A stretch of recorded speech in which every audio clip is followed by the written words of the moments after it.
Mateus 24, versículos 36 a 51, aqui na Harmonia, página 8. E nós estamos agora considerando a hora da segunda vinda de Jesus Cristo.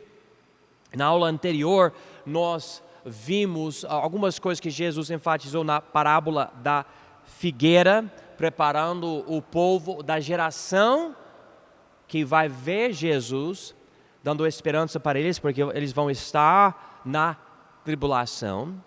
E agora nós vamos ver mais avisos, mais coisas que Jesus diz para realmente preparar o povo para a volta dele, especialmente, vivendo de uma certa forma quando ele voltar. Então vamos chegar aqui, Mateus 24, nós vamos precisar ver Marcos e Lucas também, porque aqui, eu não sei se vocês já perceberam, mas aqui, nessa última parte do Sermão do Monte das Oliveiras, há mais divergências. Mateus fala coisas diferentes do que Marcos e Marcos fala coisas diferentes do que Mateus e Lucas fala coisas diferentes do que Mateus e Marcos. E outra coisa interessante, se vocês quiserem notar isso, Jesus usa basicamente 4 coisas para enfatizar o ponto dele. Ele fala sobre o dilúvio, de um laço, de um ladrão e de um senhor, ok? Dilúvio, laço, ladrão e senhor. Nós vamos começar com o dilúvio, mas ele tem uma palavra bem antes disso. Vamos notar isso. Mateus 24, 36. Mas daquele dia e hora ninguém sabe, nem os anjos do céu, mas unicamente meu Pai. Então, nós já sabemos disso quando falamos sobre o arrebatamento. Nós não sabemos quando é que a igreja vai sumir. Jesus diz a mesma coisa sobre a segunda vinda dele, quando ele tocar os pés dele no chão aqui na terra. Ele fala que ninguém sabe, nem os anjos do céu. Agora, o que fica mais interessante é algo que Marcos adiciona a isso. Então vamos notar aqui Marcos 13, versículo 32. Mas daquele dia e hora ninguém sabe, nem os anjos que estão no céu, nem o Filho, senão o Pai. Quem achou algo interessante nisso? Eu acho interessante. Como é que Jesus, que é Deus, não sabe de algo? Eu ouvi uma explicação alguns anos atrás que eu gostei muito, é só que a pessoa interpretou essa vinda aqui como o arrebatamento, e não é o arrebatamento. Então eu precisei mudar, eu até usei essa explicação aqui na nossa igreja algumas vezes. Mas não está falando do arrebatamento, então eu precisei mudar. E eu não gosto de precisar fazer isso, mas às vezes é necessário, até o pastor erra, né? Mas, diz aqui, nem o Filho sabe. Eu não sei se isso quer dizer que agora Jesus não sabe, mas eu sei que quando Jesus deu esse sermão, 2000 anos atrás, ele não sabia. Ele falou, mas daquele dia e hora ninguém sabe, nem os anjos que estão no céu, nem o Filho, senão o Pai. Mas qual que seria uma boa explicação para isso? Como é que a gente vai, dizer que Jesus é o Filho de Deus e também Ele é Deus e ao mesmo tempo Ele não sabe algo, mas Deus sabe de tudo? Como que a gente lida com isso? Isso pode ser complicado, mas não precisa ser tão complicado. Por exemplo, vamos notar algumas passagens sobre a divindade e a humanidade de Jesus. Vamos primeiramente para o livro de João, capítulo 1. Rapidinho, não vou passar muito tempo nesse ponto, mas é bom enfatizar. A Bíblia diz aqui em João 1:1. No princípio era o Verbo, e o Verbo estava com Deus, e o Verbo era Deus. Essa palavra verbo também pode ser traduzido como com a palavra tá? Mas ele estava com Deus e era Deus, ok? Então, distinto, mas o mesmo. Estava com e ou era. Versículo 2, ele estava no princípio com Deus, então no princípio das coisas. Então ele também é eterno, porque ele não tem princípio, ele estava presente no princípio. Versículo 3, todas as coisas foram feitas por ele, e sem ele nada do que foi feito se fez. Então esse que é distinto de Deus e é Deus, também é o Criador de todas as coisas. Agora vamos notar esse verbo em versículo 14 de João 1. E o verbo se fez carne, humanidade, carne, e habitou entre nós, e vimos a sua glória, como a glória do unigênito do Pai, cheio de graça e de verdade. Então, o verbo que estava com Deus e era Deus se fez carne, ou ele se fez homem, então ele é Deus, mas ele é homem. O que é ser homem? Olha, podemos analisar algumas coisas, mas vamos para o livro de Filipenses, por favor. Filipenses capítulo 2. Então Jesus é o verbo, ele é Deus, mas ele é também distinto. Vamos entender um pouco melhor isso. Ele se fez carne, ok? Como assim? Efésios 2, versículo 5. De sorte que haja em vós o mesmo sentimento que houve também em Cristo Jesus, que sendo em forma de Deus, não teve por usurpação ser igual a Deus. Então, não há nada errado em dizer que Jesus é igual a Deus. Ele diz isso aqui, essa ideia em versículo 6. Ele é Jesus, ele é o Filho de Deus, mas ele é Deus, igual a Deus. Versículo 7, mas fez a si mesmo de nenhuma reputação, tomando a forma de servo, fazendo-se semelhante aos homens. Ok. Então, eu vou falar algo que pode parecer blasfêmia, mas não é blasfêmia. Pergunta, levanta a mão se você acredita que Deus é homem, ou Deus é humano, levanta a mão.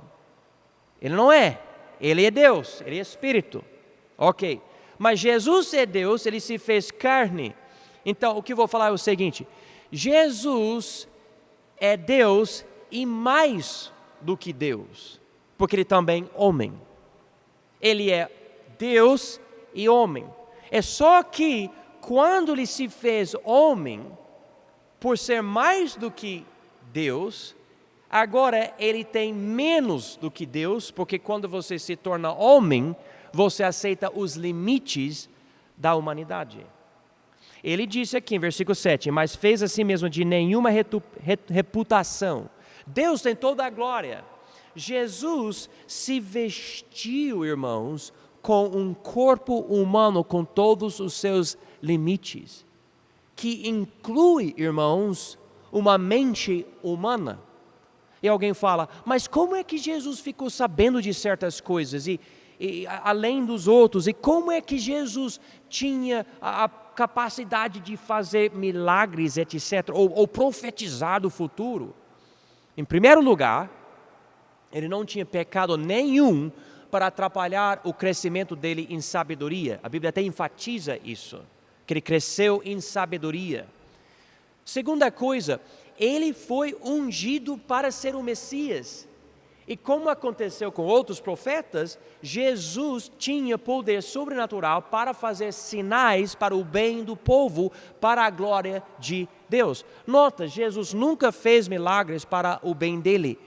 Ele não falou, ok, hoje eu acho que eu quero pão. Me lembra, ele queria comer depois de passar jejum, e o diabo falou, torna essa pedra para ser pão, e Jesus não fez isso, mas ele estava com fome. Mas o milagre, o poder que ele tinha, é divino, mas porque ele foi escolhido para ser um profeta. Ele não perdeu a divindade, mas ele ganhou humanidade que colocou ele dentro dos limites do que a gente tem. Mais uma passagem, Hebreus 4, por favor. Hebreus 4. E diz aqui em versículo 14: visto que temos um grande sumo sacerdote, Jesus, Filho de Deus, que penetrou nos céus, retenhamos firmemente a nossa confissão, porque não temos um sumo sacerdote que não possa compadecer-se das nossas fraquezas, porém um que, como nós, em tudo foi tentado, mas sem pecado. Quem aqui acha que nós às vezes sofremos porque nós não sabemos o que vai acontecer no futuro? Você pode levantar a mão? É uma realidade. É impossível Jesus passar por todas as nossas fraquezas e conhecer as nossas fraquezas se ele andava nessa terra, ou andasse nessa terra com todo o conhecimento. Porque a gente às vezes fica assim, eu não sei o que vai acontecer, a gente sofre. Ele não vai passar por essa tentação de duvidar de Deus e tudo, se ele tem todo o conhecimento. Então, quando Jesus aceitou um corpo humano, ele aceitou os limites de uma mente humana.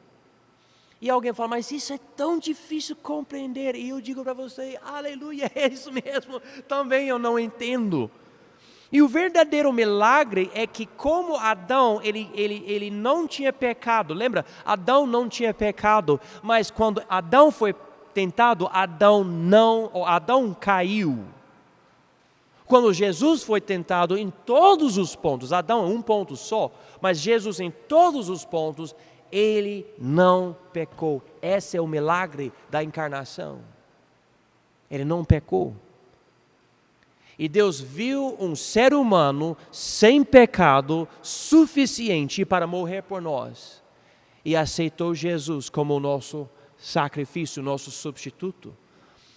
Agora, além disso, eu não quero entrar muito mais, porque é algo extremamente pessoal na questão de Deus mesmo, a pessoa dele. E é uma área extremamente santa. Tentar entender tudo sobre a Trindade é uma coisa, eu entendo até um certo ponto, e além daquele ponto, é uma área, na verdade é tudo santo, mas é uma coisa bem séria. Mas nós entendemos que Jesus é Deus, mas também homem, completamente homem. E a gente chama isso a união hipostática. A união hipostática. É muito difícil entender tudo isso.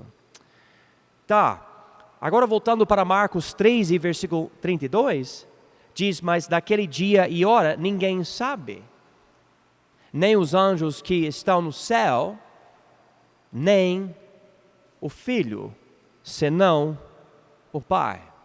Então, ele profetiza, essas coisas vão acontecer como um profeta, porque ele é, a Bíblia diz, profeta, sacerdote e rei. Jesus tem essas três funções, três ofícios. Mas, sendo homem, o Pai não deu para ele esse conhecimento de quando ele vai voltar. Então, se alguém falar para você, eu sei quando Jesus vai voltar, e você pode falar, nem Jesus sabe quando vai voltar. Ele até falou isso. E como eu falei, talvez ele saiba hoje, porque ele está no céu, e pode ser que o Pai já falou para ele. Eu não entendo tudo isso. Eu não entendo isso. Eu sei que quando Jesus voltou para o céu, ele voltou no corpo humano que ele se fez. E quando ele voltar, a Bíblia diz que ele vai voltar do mesmo modo. Então, Jesus ganhou humanidade, irmãos, ele não perdeu humanidade. Isso é bem profundo. A gente fica pensando, o seu processador agora está queimando, tem fumaça saindo dos seus ouvidos. Tipo, como? Eu não entendo. Mas, e se você acabar entendendo mais do que eu, me explique, por favor. Mas vamos agora voltar para a passagem e ver as coisas que Jesus fala sobre isso. Voltando para Mateus 24, e agora versículo 37. E como foi nos dias de Noé, assim será também a vinda do Filho do Homem. Porquanto, assim como nos dias anteriores ao dilúvio, comiam, bebiam, casavam e davam-se em casamento até ao dia em que Noé entrou na arca. E não o perceberam até que veio o dilúvio e os levou a todos.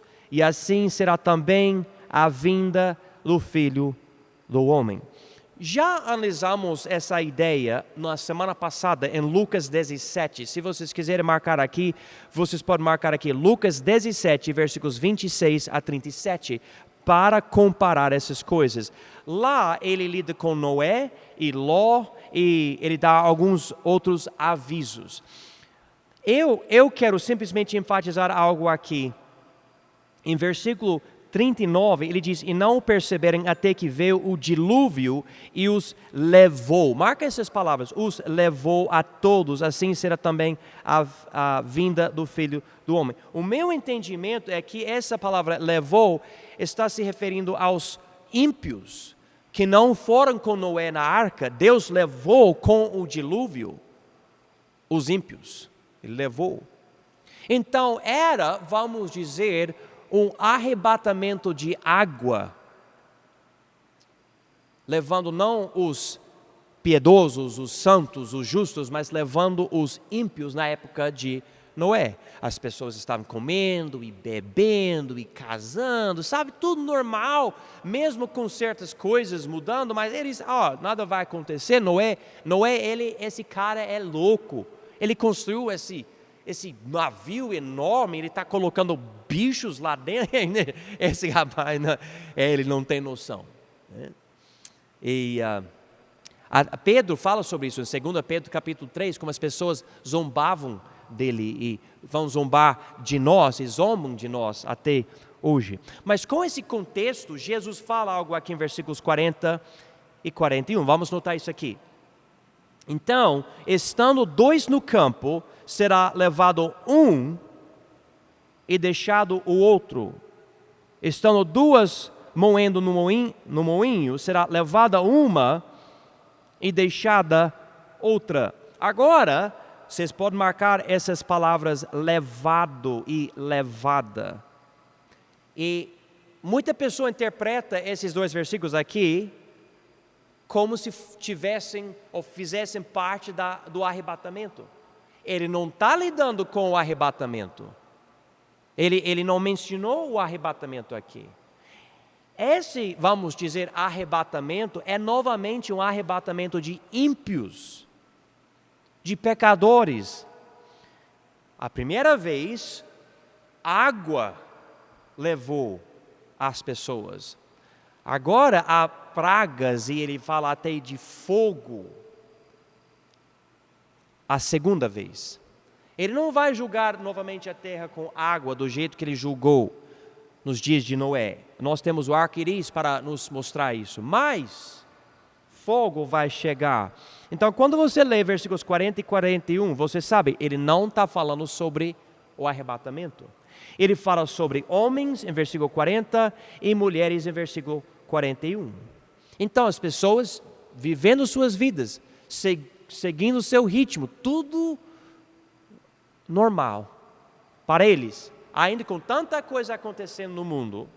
E daí, de repente, vem esse julgamento de Deus. Bom, agora, em versículo 42, ele diz vigiai. E essa palavra vigiai é muito usada no sentido da segunda vinda de Jesus. Inclusive aqui nós podemos ver a palavra vigiai em versículo 22, a palavra vigiaria em versículo 43. Em Marcos 3 e versículo 33 nós vemos a palavra olhai e a palavra vigiai e a palavra orai. Em versículo 34, vigiasse. Versículo 35, vigiai. Versículo 37, vigiai. Em Lucas 21, nós vemos também, versículo 34, olhai por vós. E versículo 36, vigiai e orando. Então nós estamos vendo, obviamente, uma ênfase. Jesus está dando sinais para as pessoas, dizendo, presta atenção. E há sinais que vão aparecer e você deve saber algo está mudando. E claro, isso serve mais para o pessoal da tribulação do que para nós, mas mesmo assim, abram seus olhos. As pessoas me perguntam, você acha que coronavírus é um sinal? Você acha que a manifestação, a paralisação, coisas acontecendo no mundo, certo presidente tomando essa decisão, é um sinal? Bom, quanto a mim e a minha interpretação da Bíblia, nós não estamos esperando um sinal antes do arrebatamento. Porém, deixe-me esclarecer algo. Isso não quer dizer que não há sombras do que vai acontecer com esses sinais. Por exemplo, eu já mencionei isso. Essa ideia que está acontecendo em certos lugares do mundo, que se você não se vacinar, você não pode comprar comida, que está acontecendo em certos lugares, nesse tipo de coisa. Isso não soa meio assim estranho para você? Vocês não estão, sabe? E você não pensa em Apocalipse capítulo 3 e fala sobre marca da besta, e se você não tiver, o governo não vai permitir você comprar e vender esse tipo de coisa, né? E se vocês também não perceberem como vacinar e coisa da pandemia está dividindo as pessoas, e tem um lado que tem certa crença e outro lado tem outra crença. Em outras palavras, irmãos, eu vejo no que está acontecendo hoje, não sinais, não que nós estamos na tribulação, não que, por exemplo, a vacina é a marca da besta, mas são sombras que você está vendo. Olha como o governo do nada exige algo. Agora você tem que fazer isso, e se não, você não pode fazer aquilo. Tão rápido isso, tão rápido. E só tem que ter uma crise para o governo apertar. Segundo a Bíblia, o anticristo vai chegar como um tipo de salvador. Se você precisar de um salvador, quer dizer que há uma crise que necessita do salvador.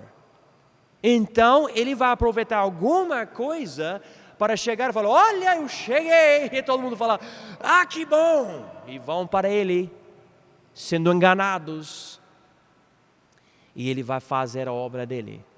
Então, eu não estou dizendo para vocês, se você se vacinar, você está recebendo a marca da besta. Não, se você quiser se vacinar, vai lá, vacina seu corpo que dê certo. Mas afinal de contas, por favor, preste atenção a mais em tudo isso do que uma mera vacina. Vamos ser bem claros. A Bíblia diz que nós não lutamos contra carne e ossos, mas estamos lutando contra espíritos. Há movimentos de coisas invisíveis nesse mundo e nós precisamos prestar atenção. Bom, falando isso, vamos voltar para a passagem. E a segunda coisa aqui, depois do dilúvio, é um laço. Um laço. Precisamos ir para o livro de Lucas, ok? Lucas 21. Versículos 34 a 36. E olhai por vós, não aconteça que os vossos corações se carregam de glutonaria, de embriaguez e dos cuidados da vida, e venha sobre vós de improviso aquele dia, que é a volta de Cristo.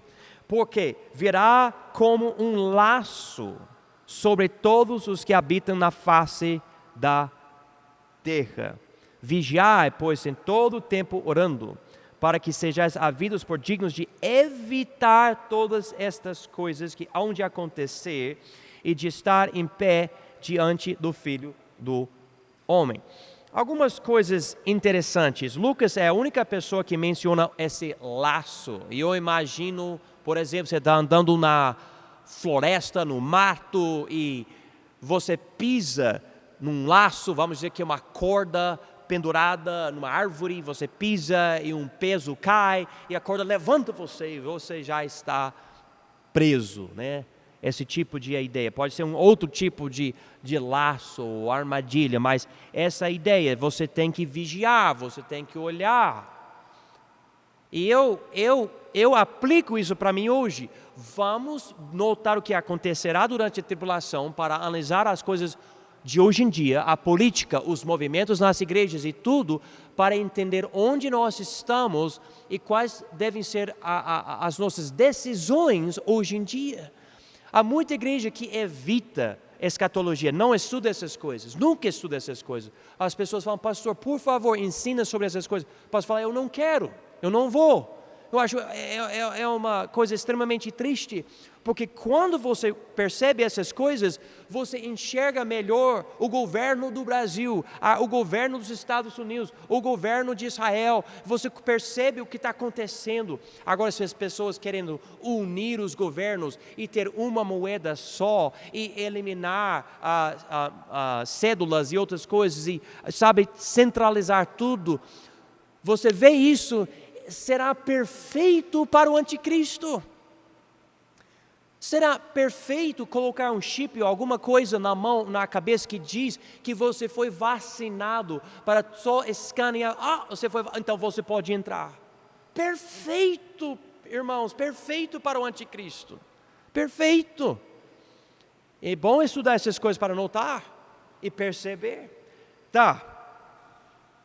Uma coisa eu acho interessante. Em versículo 36, ele diz, para que sejais havidos por dignos de evitar todas estas coisas. Evitar todas estas coisas que hão de acontecer. Mas peraí, aquela geração já estará na tribulação, na segunda metade da tribulação. Como que vai acontecer isso? E a minha interpretação é o seguinte, a Bíblia diz, nas cartas para os Tessalonicenses, que nós somos salvos da ira futura. E a tribulação é a grande manifestação da ira futura de Deus. Então, eu sou salvo da ira futura, mas a geração de crentes durante a tribulação não é? Como é que fica isso? O meu entendimento é o seguinte, é como aconteceu nas pragas no Egito. Vocês lembram quando as pragas chegaram no Egito e os egípcios sofriam, mas os israelitas não sofriam? Vocês lembram disso? Mas ainda os israelitas sofriam perseguição pelas mãos dos egípcios. Vocês lembram disso? Tudo ao mesmo tempo. A minha interpretação é o seguinte, o povo de Deus durante a tribulação vai sobreviver à ira de Deus. Deus não vai demonstrar ira para o povo de Deus, as pessoas crendo em Jesus. As pessoas vão ver essas coisas, mas não vão sofrer nesse sentido. Porém, existirá martírio ainda. Muitos vão morrer por causa dos inimigos de Deus, que vão matar os crentes. Então, minha interpretação é, sim, os crentes durante a tribulação vão sofrer pelas mãos dos inimigos de Deus, mas vão poder evitar as pragas de Deus que servem como a ira de Deus, porque ele disse aqui, para que sejais havidos por dignos de evitar todas estas coisas que hão de acontecer e de estar em pé diante do Filho do Homem. Então, vivendo ou sobrevivendo ou morrendo como mártir e indo para o céu, você vai poder estar em pé diante do Filho do Homem. E eu digo, amém. Eu gosto dessa expressão aqui em versículo 36. Agora, podemos rapidamente mesmo, ver a terceira coisa que Jesus menciona. Ele dá a ideia de um ladrão. Vamos ver isso aqui em Mateus 24, versículos 43 e 44. Mas considerai isto, se o pai de família soubesse a que vigília da noite havia de vir o ladrão, vigiaria e não deixaria minar a sua casa. Por isso estai vós preparados também, porque o Filho do Homem há de vir a hora em que não penseis. Com esses dois versículos aqui, falando de um ladrão, nós entendemos a parábola. Você dorme, você não pensa em ladrão, ele logo vem. Se você soubesse, você ficaria acordado com arma ou alguma coisa, ou você levaria todos os seus bens da sua casa para outro lugar. Tá. Mas ele diz aqui, ninguém vai saber a hora da volta de Jesus. Novamente, amém, eu entendo isso. Mas se Jesus vai voltar imediatamente no fim dos 7 anos, não vai dar uma noção boa quando ele vai chegar? Então, novamente, a minha interpretação é que Jesus vai chegar em algum momento na segunda metade da tribulação, mas eu não posso dizer para vocês exatamente quando. Eu não sei. A Bíblia fala sobre ele estar no monte, na terra, com os 144 mil judeus. Então, isso, e durante a segunda metade, então, eu estou tentando entender essas coisas com os irmãos, mas eu vejo essa ideia. Mas Jesus dá aqui essa ideia de um ladrão. E agora vamos para a quarta coisa, ele fala de um Senhor. Vamos começar em Marcos 3:34, e daí podemos ir para Mateus. Mateus 3, então, diz, é como um homem que, partindo para fora da terra, deixou a sua casa e deu autoridade aos seus servos e a cada um a sua obra e mandou ao porteiro que vigiasse. Beleza, então ele fala, esse homem, ele tem o que ele tem, ele vai, deixa com as pessoas na casa, os servos, eles têm que tomar conta das coisas dele, eles têm uma certa mordomia, tomando conta dos bens dele, ele vai voltar, tá? Vamos ver a mesma ideia em Mateus 24, versículo 45. Quem é, pois, o servo fiel e prudente, a quem o seu senhor constituiu sobre os seus servos, para dar-lhes o sustento a seu tempo? Bem-aventurado aquele servo que o seu senhor, quando vier, achar fazendo assim. Em verdade vos digo que o porá sobre todos os seus bens. Mas, se aquele mau servo disser no seu coração, o meu senhor tarde virá, e começar a espancar os seus conservos, e a comer e a beber com os ébrios, verá o Senhor daquele servo num dia em que o não espera, e a hora em que ele não sabe, e separá-lo-á, e destinará a sua parte com os hipócritas, ali haverá pranto e ranger de dentes. Agora podemos voltar para Marcos 3:35. Vigiai, pois, porque não sabeis quando virá o Senhor da casa, se à tarde, se à meia-noite, se ao cantar do galo, se pela manhã, para que, vindo de improviso, não vos ache dormindo. E as coisas que vos digo, digo-as a todos, vigiai. Eu vejo aqui 2 lados desse negócio aqui, do Senhor voltando. Um lado é a pessoa que não se importa com Cristo, ouviu essas profecias, não tem Jesus, e quando ele voltar, essa pessoa vai ficar assustada, e ele vai lançar essa pessoa no lago de fogo. Por outro lado, usando outras parábolas de Jesus, eu vejo o seguinte, que quando Jesus voltar, ele quer dar galardões, e esses galardões têm a ver com até o nosso reino com ele no reino milenar. E a nossa fidelidade agora se liga com o que nós vamos fazer durante o reino milenar. Então, se eu for fiel nessa vida, com o que Deus me dá agora, pode ser muito pequeno, mas se eu for fiel, ele vai me dar mais futuramente durante o reino milenar. E ele fala que nós vamos ser sacerdotes e nós vamos ser reis, e eu tento entender tudo isso, é difícil entender, mas tem essa ideia aqui na passagem. Então, Jesus dá essas 4 ideias, e daí somente Lucas, ele termina, eu vou ler a passagem aqui, Lucas 21, na página 9 da Harmonia, e diz, e de dia ensinava no templo, e à noite, saindo, ficava no monte chamada das Oliveiras, e todo o povo ia ter com ele ao templo de manhã cedo para o ouvir.